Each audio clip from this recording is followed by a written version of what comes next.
Baik, sudah bisa, Pak. Ya. Jadi direkam seperti yang lalu, nanti selesai rekaman di-upload di PMU itu ya. Pak. Ya, halo?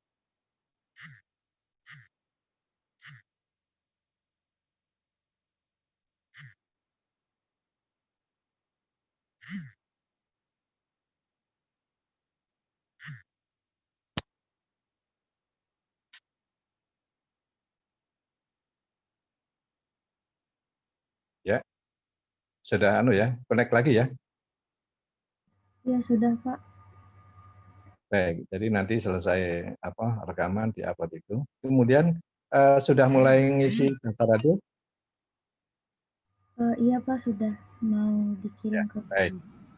Baik, sekarang kita masuk ke materi ya. Jadi ini materi kedua, hubungan antara sains dan agama yang minggu lalu pertama juga disampaikan oleh Pak Agus ya. Sekarang kita punya waktu yang cukup 50 menit untuk mendiskusikan materi ini. Jadi seperti yang pertama, untuk sesi sekarang, silahkan kalian mendiskusikan materi ini, bagaimana pemahaman Anda terhadap materi yang dipresentasikan tadi. Kemudian kalau ada masalah-masalah didiskusikan di antara kalian dulu. Maharani saya minta untuk menjadi moderator, karena waktu ada 50 menit, jadi nanti sekitar 40 menit silahkan Anda pakai untuk diskusi. Nanti saya klarifikasi di akhir atau mungkin saya bisa menambahkan kalau ada materi-materi yang memang perlu tambahan penjelasan lebih lanjut. Ya, saya kira sebagai pengantar seperti itu. Silakan Maharani untuk pimpin diskusi. Baik, mungkin langsung untuk satu kelas atau melalui kelompok-kelompok yang dulu pernah kita buat, silahkan. Teknisnya saya serahkan kepada Maharani. Baik, silahkan Maharani, saya mengikuti. Baik, terima kasih, Pak.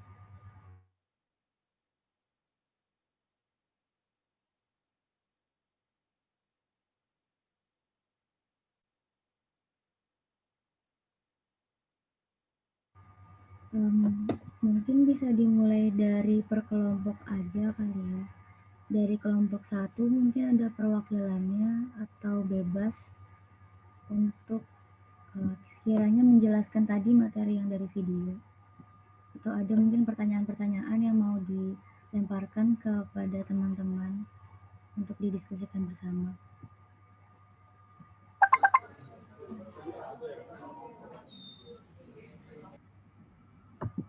Gimana yang lain?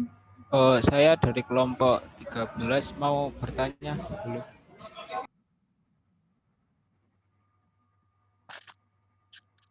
Ya, dipersilakan.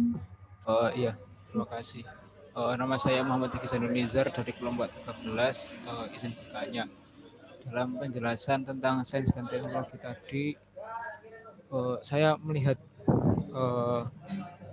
ada pertanyaan yang saya ingin tanyakan, yaitu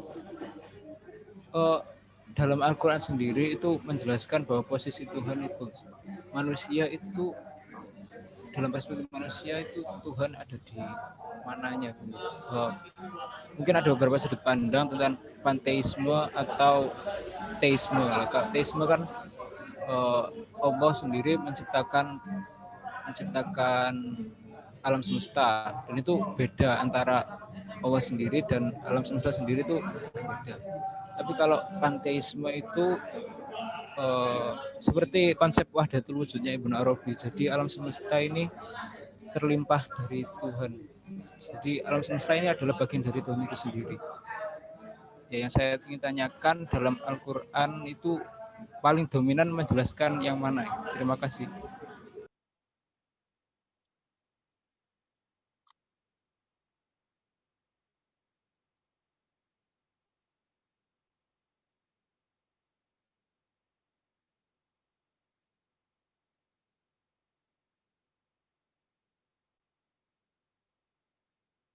atas nama Rizky ya? Iya,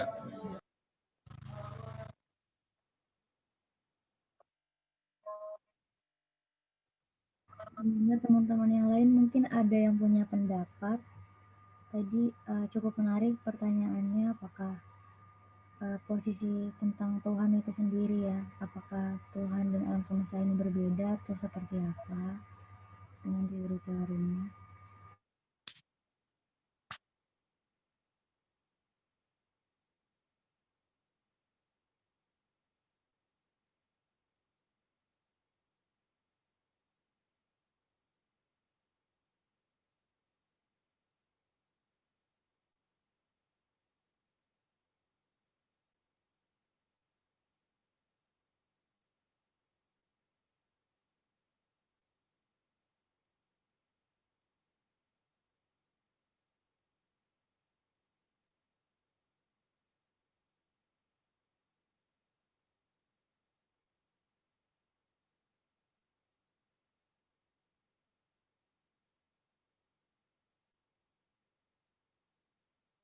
Ayo, silakan yang lain bisa memberikan komentar.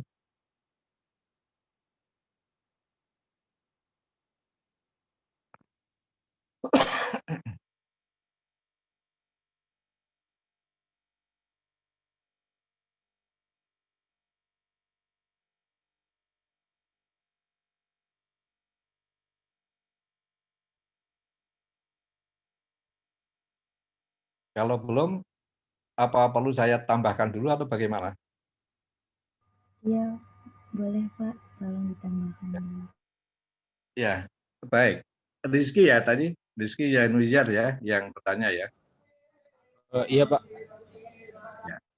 Baik, apa yang Rizky sampaikan itu kita sudah melewati batas ilmu pengetahuan ya, melewati batas ilmiah karena sudah masuk pada ranah filsafat gitu ya. Karena kalau kita bicara tentang ilmu pengetahuan atau ilmiah sifatnya, itu selalu dibatasi oleh fakta-fakta eksperimental. Nah, sedangkan unsur-unsur yang menyangkut masalah Tuhan itu non eksperimental. Jadi sudah ada satu prediksi sesuatu di luar fakta-fakta eksperimental tadi. Karena itu ukurannya nanti kalau dalam filsafat itu bukan argumen-argumen ilmiah hasil dari eksperimen atau observasi, tapi logika yang digunakan sebagai paradigma untuk membuat sebuah kesimpulan apakah pendapat itu istilahnya logis atau tidak logis. Jadi bukan faktual atau non faktual, tapi logis atau tidak logis. Jadi paradigmanya adalah kaidah berpikir. Nah, dalam sejarah pemikiran Islam, masalah pemikiran tersebut betul telah kita temukan adanya perkembangan pemikiran yang masuk pada ranah filsafat Islam, khususnya mengenai masalah filsafat kemanusiaan atau filsafat manusia dan filsafat ketuhanan. Tapi pemikiran itu sebenarnya diawali dengan pemahaman dan pengembangan pemikiran di bidang akhlak yang kemudian berkembang ke dalam pemikiran tasawuf, dan dalam tasawuf itu kemudian berkembang ke dalam pemikiran filsafat. Karena itu masalah akhlak itu ada satu aspek perkembangan pemikiran di bidang akhlak yang disebut filsafat akhlak. tapi nanti juga berkembang dalam bentuk tasawuf dan kemudian berkembang lagi menjadi pemikiran tarekat. Nah, sejalan yang Rizky kemukakan tadi, itu kita temukan pemikiran-pemikiran tentang tarekat yang melampaui batas yang ditoleransi oleh mazhab Ahlus Sunnah wal Jamaah. Nah, pemikiran tarekat dan tasawuf yang ditoleransi oleh mazhab Ahlus Sunnah wal Jamaah itu diwakili oleh pemikiran Al-Ghazali, di mana batas maksimum yang dicapai oleh manusia melalui pemikiran filsafat Islam atau tasawuf Islam atau tarekat itu yang tertinggi adalah ma'rifah, dan itu juga yang populer di kalangan masyarakat Islam di Indonesia. Karena itu kemudian sangat populer istilah dalam kajian ilmu tasawuf atau tarekat itu tahapan tarekat, hakikat, ma'rifat. Nah, ma'rifat itu pengenalan terhadap Tuhan atau Allah melalui mata hati manusia atau sanubari manusia atau kolbu, di mana Allah itu adalah zat yang maha tinggi, yang maha luhur, yang maha mulia, yang dikenali oleh manusia melalui kolbunya. Nah, jadi kalau begitu, di situ ada manusia, ada Tuhan, di mana manusia memakrifatilah, mengenal Allah melalui kolbunya. Jadi terpisah. Manusia sebagai makhluk, Allah sebagai khalik. Nah, tapi dalam pemikiran tasawuf dan tarekat kemudian ada yang langsung meningkat dari ma'rifatillah atau ma'rifah tadi. Nah, salah satu di antaranya tadi disebut, karena itu banyak ya, kalau Ibnu Arabi itu insan kamil. Kalau Abu Yazid Al-Bustami itu fana baqa. Tapi yang paling populer dan juga kemudian ada kemiripan dengan tasawuf yang berkembang di Indonesia, kalau di Timur Tengah itu ada ittihad. Ittihad itu yang dikemukakan oleh Al-Halaj. Nah, karena Anda dari FIB tentunya perlu tahu juga dalam sejarah Islam di Indonesia, khususnya tentang pemikiran dan tasawuf Islam di Indonesia, pada masa Wali Songo dulu ada seorang wali yang dikenal dengan istilah Syekh Siti Jenar. Nah, Syekh Siti Jenar itu pemikirannya persis sama dengan pemikiran Al-Halaj. Istilah Al-Halaj itu Al-Ittihad, istilah Syekh Siti Jenar itu manunggaling kawula Gusti. Jadi sama itu hanya satu bahasa Arab, satu bahasa Jawa. Menyatunya manusia dengan Tuhan. Kenapa bisa menyatu? Nah, menurut pemikiran baik Syekh Siti Jenar maupun Al-Halaj, karena Tuhan itu punya sifat kemanusiaan dan manusia itu punya sifat ketuhanan. Jadi sekalipun tetap mengakui bahwa manusia itu ciptaan Tuhan, berarti Allah terpisah sebagai khalik mencipta, manusia terpisah sebagai makhluk ciptaan Tuhan, tetapi ada sifat yang dimiliki oleh Tuhan, yaitu sifat kemanusiaan atau istilahnya kalau dalam teorinya, teori itihadnya Al-Hajj itu sifat ilahiyah dan sifat insaniyah. Manusia juga begitu. Punya sifat ilahiyah dan punya sifat insaniyah. Sehingga ketika Allah menekan aspek-aspek atau sifat insaniyah, sifat ilahiyahnya untuk mendekat kepada manusia, dan manusia mampu menekan sifat kemanusiaan atau insaniyahnya dan mengembangkan sifat ilahiyahnya, maka di situ ada titik temu sifat ilahiyah manusia dengan sifat insaniyah Tuhan bertemu, itu dalam bahasa Arab liqa, dan menghasilkan satu penyatuan atau ittihad. Nah, itu dalam filsafat yang dikenal dengan istilah paham panteisme, sifat-sifat ketuhanan pada makhluk. Dan itu juga yang banyak kita kenal dalam sejarah kepercayaan atau keyakinan atau keagamaan pada umat manusia, dan itu nanti akan dikaji secara spesifik oleh para ahli di bidang antropologi budaya. Nah, itu ada di temu situ.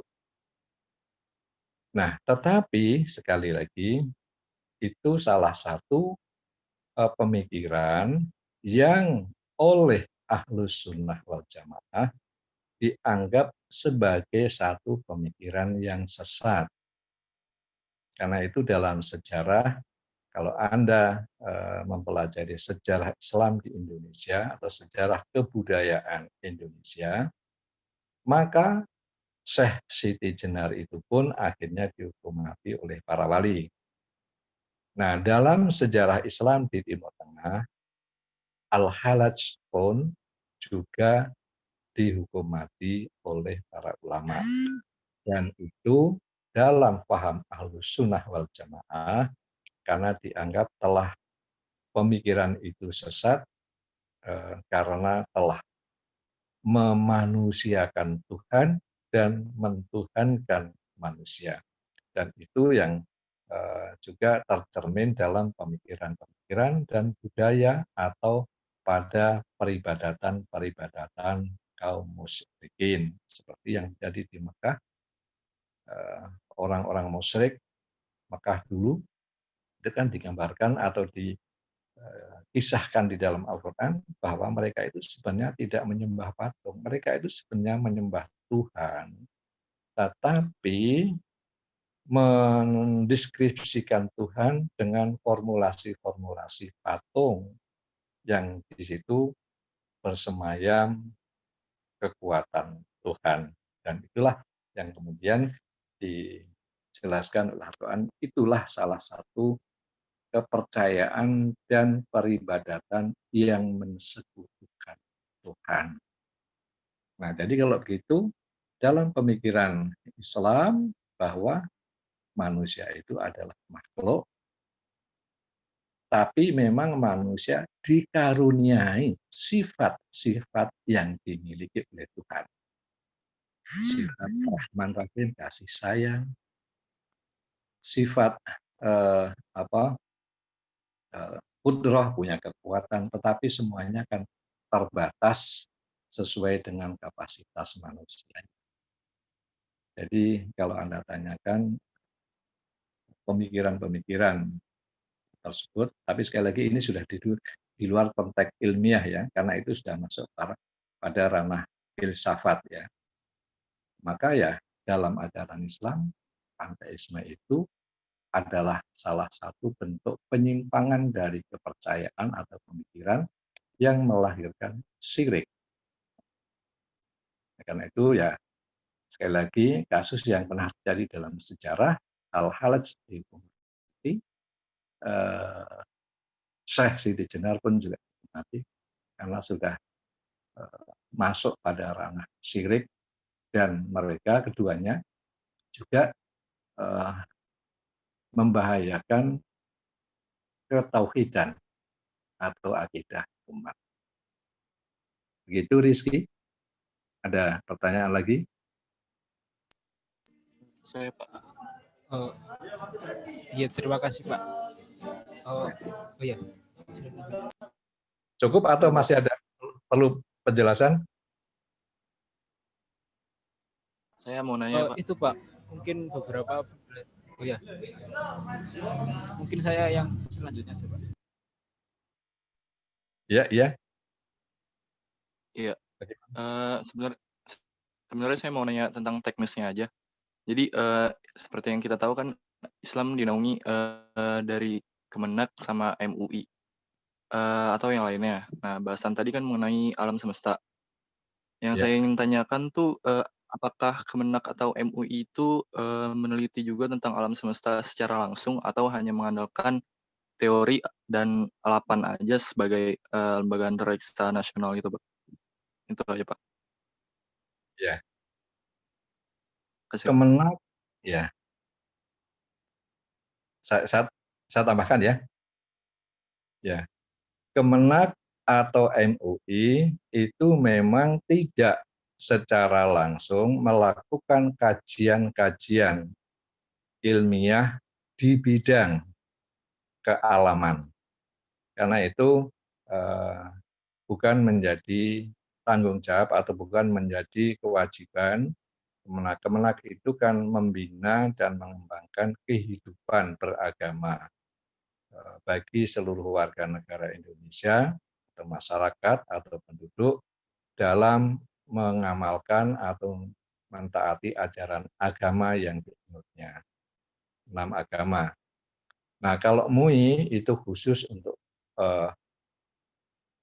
Islam, membimbing masyarakat Islam di Indonesia untuk memperoleh pencerahan ataupun memberikan solusi terhadap problem-problem yang terjadi dalam praktek kehidupan umat Islam di Indonesia berdasarkan ajaran Quran dan Sunnah.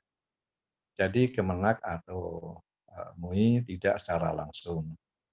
Namun demikian, baik Kemenak maupun MUI ketika melakukan penelitian struktur di Kemenak itu ada yang tertinggi di bawah menteri itu Balitbang, Badan Penelitian dan Pengembangan Agama.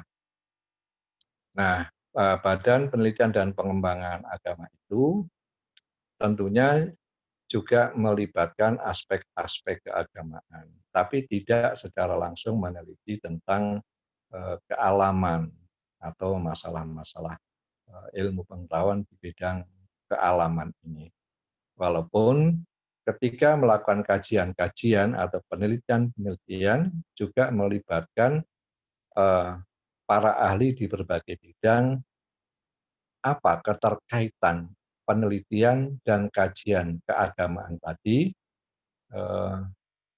apakah punya korelasi dengan permasalahan-permasalahan kealaman. Saya ambil contoh saja,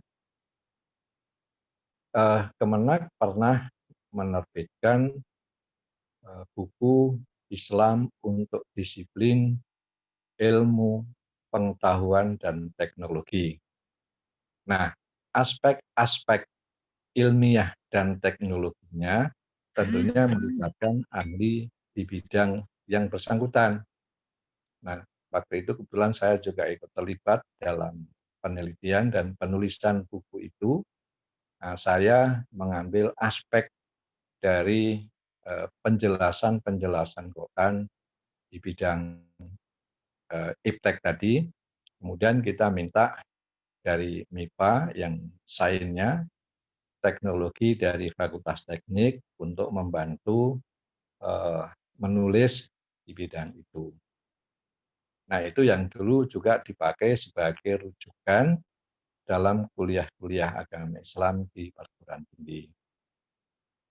Nah, kemudian MUI ketika melakukan kajian-kajian tentang masalah-masalah kontemporer yang punya kaitan dengan masalah-masalah ilmiah, maka MUI juga punya satu badan, yaitu eh, di bidang fatwa dan kajian.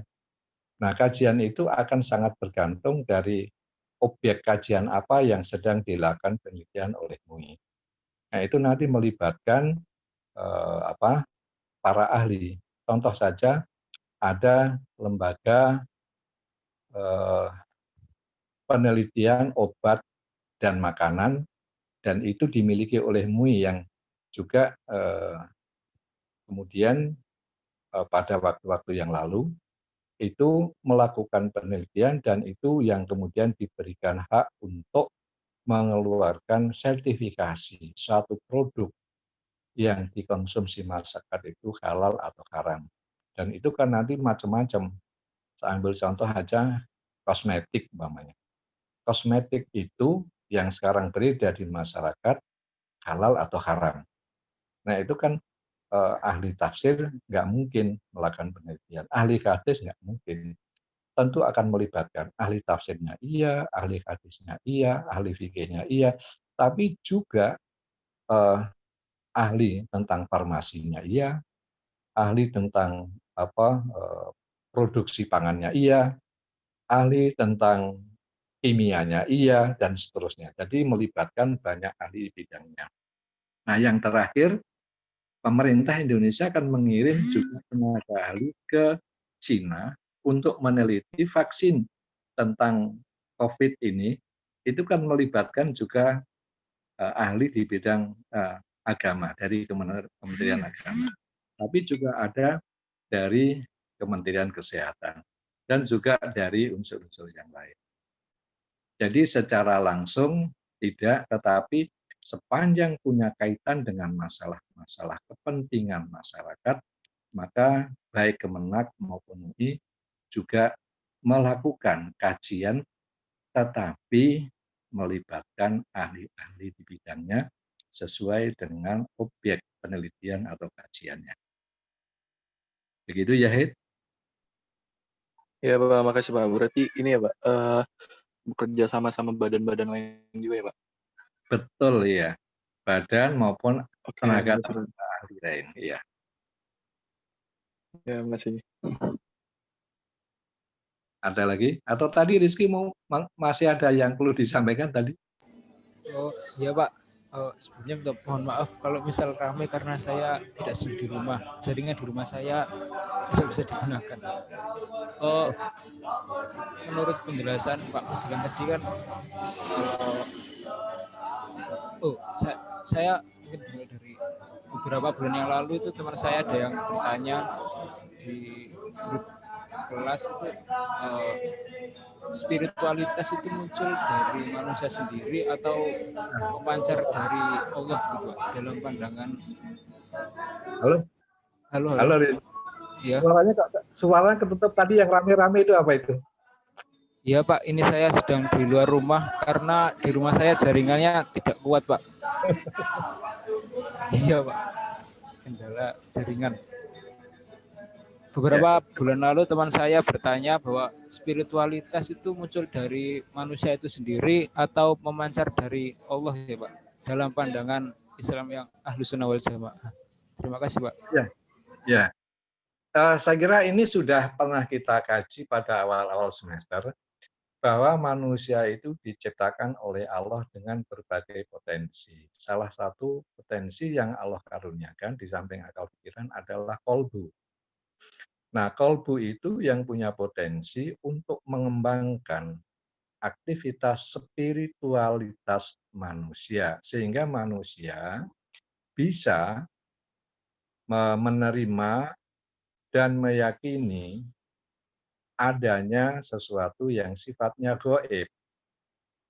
Kalau akal pikiran itu kan nanti ranahnya itu kan iptek yang dibatasi oleh fenomena-fenomena eksperimental. Tapi kolbu punya potensi spiritualitas yang bisa menerima atau menangkap adanya pengetahuan dan nilai kebenarannya yang sifatnya gaib atau metafisis. Nah, potensi itulah kemudian mengapa Allah turunkan agama kepada manusia. Nah, supaya potensi spiritual itu tidak berkembang yang bisa sifatnya spekulatif sehingga akan bisa menimbulkan kesesatan dalam kepercayaan manusia, maka Allah bimbing potensi spiritual itu dengan agama. Maka kemudian ya tingkat tertinggi itu dari aktivitas spiritual yaitu adalah religius, keagamaan. Karena religi diturunkan oleh Allah atau adin diturunkan oleh Allah untuk menjadi hidayah, petunjuk pada khususnya ya potensi spiritualnya, di samping potensi yang akal pikiran, potensi dohir, supaya kehidupan spiritual manusia itu terpolarisasi melalui hidayah ad-din atau agama. Nah, jadi dikaruniakan oleh Allah potensi itu, kemudian Allah bimbing melalui ad-din atau agama Islam. Begitu, Rizky. Ya, terima kasih banyak, Pak. Baik, terima kasih kembali. Silakan, masih ada pertanyaan? Saya kasih aja Pak, kesempatan. saya ingin bertanya, Pak. Ya, silakan, Arif ya. Iya, Pak. Nah, Silakan. jadi kan salah satu tujuan kita belajar filsafat Islam itu kan supaya lebih mengenal Allah lebih mendalam, Pak, dan diharapkan untuk meningkatkan rasa keimanan. Nah, namun kalau belajar ilmu kalam gitu kan stigma masyarakat ada yang bilang susah atau takut itulah Pak, takut salah. Nah, bagaimana caranya Pak kalau belajar ilmu kalam itu agar tetap di jalan yang lurus gitu, Pak? Terima kasih, Pak. Ya. Kan Pak Agus juga sudah bilang, setiap kegiatan hanya bagus aspek aspek ilmiahnya ya. Seluruh kegiatan di bidang ilmiah dan nanti juga di bidang filsafat, kalam, itu kan selalu diawali dengan asumsi-asumsi, trial and error, begitu kan? Baru kemudian dikembangkan melalui penelitian, observasi, eksperimen, dan seterusnya, kalau itu di bidang ilmiah. Tapi kalau di bidang filsafat, maka tadi sudah saya katakan, filsafat itu tidak diikat oleh fakta-fakta eksperimental. Tetapi fakta eksperimental itu sebagai bahan pertimbangan untuk menemukan pengetahuan di balik fakta eksperimental atau yang sifatnya metafisis. Nah, kalau pengetahuan ilmiah itu nanti pengambilan kesimpulan sampai teori dan hukum tadi, itu kan menggunakan paradigma ilmu pengetahuan ilmiah. Ada metodologis ilmiahnya sesuai dengan disiplin ilmunya masing-masing, yaitu berbeda-beda metodologi pengembangan ilmu pengetahuan dari berbagai bidang. Tetapi untuk filsafat atau metafisik, itu paradigmanya adalah kaidah-kaidah berpikir, logik yang sekarang berkembang menjadi satu disiplin ilmu sendiri yang disebut logika. Nah, di situ ada kaidah-kaidah berpikir bagaimana kita menyikapi sebuah kalau di filsafat bukan fakta, tetapi sebuah premis. Nah, satu gambaran tentang satu kondisi tertentu. Kemudian bagaimana kita membuat sebuah konklusi, natijah, kesimpulan, bagaimana metodologi untuk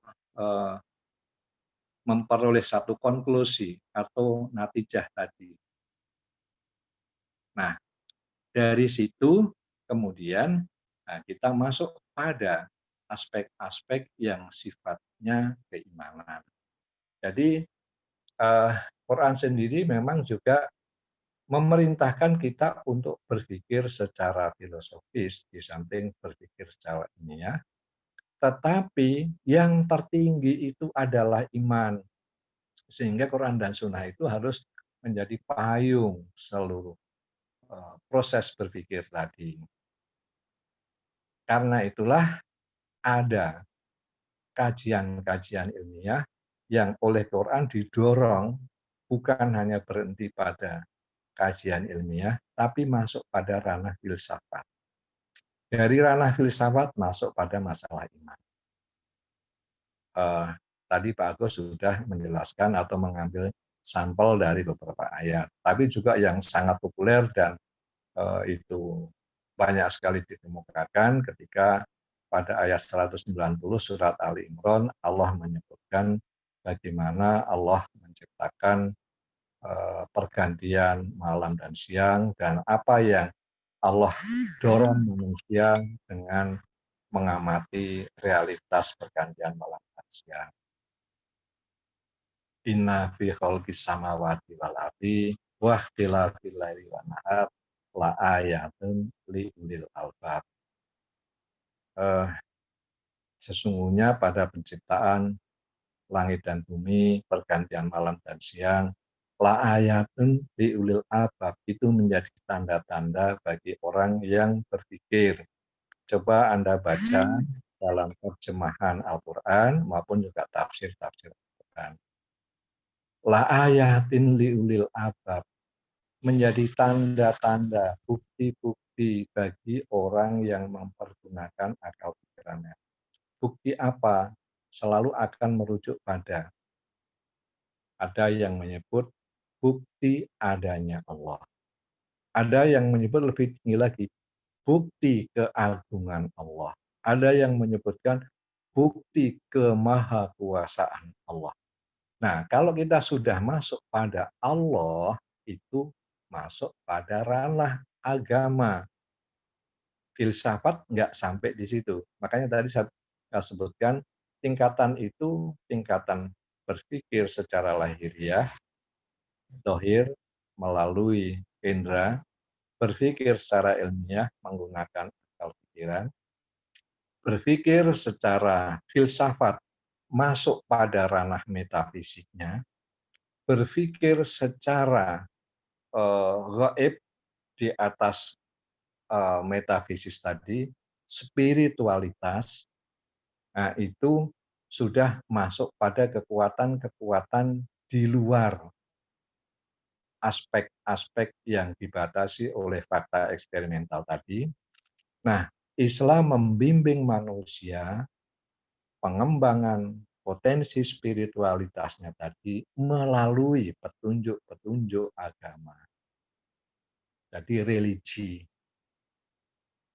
Nah, karena itu supaya kita punya panduan diri dan kita tidak tersesat, makanya yang jadi patokan kalau dalam beragama Islam itu diawali dari iman dulu. Sedangkan aspek spiritualitas, metafisik, ilmiah, indera tadi itu hanyalah alat untuk memahami, mengenal dan membuktikan kebenaran-kebenaran yang Allah tunjukkan melalui Quran dan Sunnah tadi. Kemarin kan Pak Agus juga sudah menyinggung bahwa paradigma ilmiah itu bagian dari agama. Paradigma ilmiah itu alat untuk mengenali kebenaran yang ditunjukkan oleh agama. Jadi harus ada patokan tadi. Nah, kalau kita belum ternyata dalam proses kehidupan, baik melalui observasi lahir, kemudian kegiatan ilmiah, metafisik, spiritual, ternyata kok kita belum mampu menemukan bukti-bukti kebenaran iman yang ditunjukkan dalam penasihat tadi, maka kita harus berpikir, juga kemarin disinggung oleh Pak Agus, ini hanyalah tahapan karena tidak pernah ada finalisasi dari hasil atau konklusi atau kesimpulan pendapat yang dilakukan secara ilmiah maupun secara metafisis. Nah, karena itu harus bergantung ke sana. Jadi kita harus merujuk pada kebenaran-kebenaran iman yang ditunjukkan oleh Quran dan Sunnah tadi. Begitu? Iya Pak, terima kasih Pak penjelasannya Pak. Baik. Masih ada waktu 5 menit lagi. Silahkan. Sekarang karena udah tanggung, ayo silahkan saya kasih kesempatan. Silahkan udah tanya lagi, habiskan waktu ini. Pak, saya mau bertanya. Silahkan. Tadi kan dijelaskan Pak dalam surat Al-Mu'minun ayat 12 bahwa badan manusia berasal dari saripati tanah bumi. Lalu apa yang terjadi dalam hidup manusia juga terjadinya di bumi. Lalu saya juga pernah membaca tafsir tentang apabila kalian mampu menembus penjuru langit untuk lari dari kematian, maka lakukanlah. Tapi ada keterangannya bahwa kalian tidak akan mampu. Lalu sekarang ini ada penelitian mengenai orang-orang yang ingin tinggal di Mars. Itu bagaimana Pak cara kita menyikapinya sebagai seorang Muslim? Terima kasih Pak. Ya. Baik, dalam surat Al-Mu'minun itu memang disebutkan bahwa manusia itu diciptakan oleh, tadi sudah disinggung oleh Pak Agus, min sulalatin min tin, dari sari pati tanah. Nanti di ayat-ayat lain juga ada menyebutkan dengan berbagai terminologi. Ada yang menyebut dengan istilah atin, tanah. Ada yang menyebut dengan turab, debu, dan seterusnya. Ya, tapi intinya semua bersumber pada tanah. Ya. Kalau surat Al-Mu'minun menyebut dengan istilah sulalah mintin, sari pati tanah. Unsur-unsur kehidupan yang bersumber dari tanah. Oke. Bahkan di situ juga disebut ada tahapan, yaitu setelah terjadi konsepsi, maka akan berkembang menjadi nutfah, alaqah, mudghah, dan kemudian Allah karuniakan ruh, maka terciptalah makhluk yang lain, khalqan akhar. Nah, hadis menjelaskan lebih teknis lagi.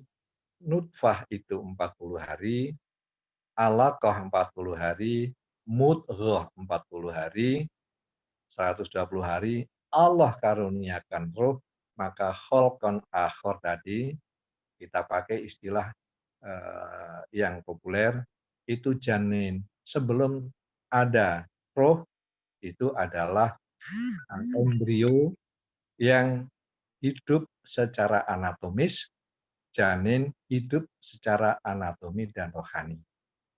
Ya. Jadi ketika di ayat 30 surat Al-Baqarah, ketika Allah menyampaikan irodahnya kepada malaikat pun, kan Allah juga menyebut wa idqala rabbuka lil malaikati ini ja'ilun fil ardi khalifah. Di bumi akan menciptakan manusia di bumi yang akan menjadi di bumi ya. Nah, makanya kemudian realitanya kan manusia diciptakan dan kemudian diberikan tempat kehidupan di bumi ini. Walaupun juga Al-Quran maupun hadis juga menciptakan awal-awalnya di surga dengan proses dan seterusnya sampai kemudian di bumi. Tapi itu adalah sebuah irodah Allah karena tujuan Allah memang akhirnya juga kehidupan di bumi. Tetapi betul tadi yang Anda kutip itu dalam surat Ar-Rahman, Allah menantang kepada jin dan manusia untuk mengarungi, melintasi luar angkasa. Ini kan begini, itu ayat populer. Ya maksarul jinni wal insi manis tato'a minkum al minkumul ba'at manis tato'a minkum antang fudu min aktoris samawati wal ard fang fudu la tangfuduna illa bisultan. wahai jin dan manusia, seandainya kamu mampu melintasi langit dan bumi, maka lintasilah. Kamu tidak mampu melintasi kecuali kamu punya kekuatan. Ya, kekuatan itu kemudian ditafsirkan oleh para ahli, yaitu kemampuan iptek yang bisa menjembatani manusia melintasi luar ruang angkasa. Dan sekarang yang sudah terjadi kan. Nah, tetapi kita nggak tahu nanti sampai kapan, hanya sampai saat ini bahwa kehidupan di luar bumi itu ternyata belum memberikan satu indikasi atau fakta-fakta mungkin lebih tepatnya bahwa ada aspek kehidupan yang bisa digunakan manusia untuk menjalani kehidupan di dunia ini. Karena itu kan seluruh kebutuhan manusia di luar ruang angkasa itu semuanya kan masih disuplai dari bumi, dibawa dari bumi. Tapi memang mampu. Hanya kehidupan yang sudah Allah sediakan secara keseluruhan, yang dibutuhkan untuk menopang kehidupan manusia itu Allah sediakan di bumi ini. Nah, sampai saat ini, sekali lagi, para astronot yang keluar ruang angkasa itu selalu membawa bahan kebutuhan hidup itu dari bumi. Oksigen dan lain sebagainya. Nah, tetapi seandainya, nah ini kan masih seandainya asumsi-asumsi ya, tapi kan perlu penelitian. Seandainya memang manusia menemukan ada bahan-bahan kehidupan yang bisa ditemukan di luar bumi, entah di planet mana, maka itu tidak menghilangkan bahwa basic kehidupan manusia itu di bumi. Jadi memungkinkan saja itu, tetapi tidak akan menghilangkan bahwa basic kehidupan manusia itu di bumi yang memang seluruhnya sudah tersedia, karena memang ini sudah kehendak Allah untuk menempatkan manusia dalam kehidupannya, dan manusia dalam kehidupannya itu membutuhkan banyak faktor, banyak unsur untuk menopang ya yang selalu setiap saat dan bahkan sejak lahir adalah oksigen. Nah, itu sudah ada, sudah harus sediakan. Jadi kita harus memahaminya seperti itu. Jadi bukan berarti bahwa manusia tidak bisa keluar dari bumi, bisa, tetapi seluruh kebutuhan manusia yang paling mendasar, yang cukup, itu sudah Allah ciptakan, Allah sediakan di bumi. Walaupun manusia, sekali lagi, Allah juga berikan izin kalau memang mampu melintasi batas-batas bumi ke planet-planet yang lain. Begitu, Maharani. Baik, terima kasih Pak atas penjelasannya. Ya, masih ada lagi?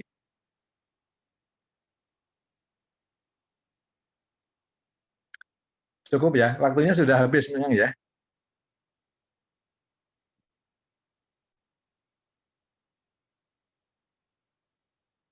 Iya, Ya, halo. Cukup ya? Iya, cukup. Baik, jadi sekali lagi nanti saya tutup, nanti langsung di-upload di PMU ya Maharani. Kemudian sekali lagi tolong yang belum mengisi daftar hadir tolong diisi. Karena setelah ini langsung mau saya input di SIAK untuk absensinya atau daftar kehadirannya, supaya nanti jangan sampai ada yang ketinggalan, termasuk kalau ada yang punya kendala tadi mungkin sinyal dan sebagainya, bisa Anda langsung isi, atau kalau memang tidak memungkinkan nanti bisa chat melalui Maharani, nanti bisa diinfokan ke saya. Ya, jangan sampai sebenarnya hadir atau tidak memungkinkan hadir karena ada faktor di luar kemampuan atau faktor teknis di luar kemampuan. Itu ya kita harus maklumi. Baik, saya kira cukup untuk hari ini. Saya tutup. Alhamdulillahirrahmanirrahim. Assalamualaikum warahmatullahi wabarakatuh. Waalaikumsalam warahmatullahi wabarakatuh. Terima kasih, Pak. Terima kasih, Pak. Terima kasih banyak Pak. Pak. Bali. Makasih Pak. Terima kasih Pak. Terima kasih banyak Pak. Terima kasih Pak. Pak. Makasih Pak.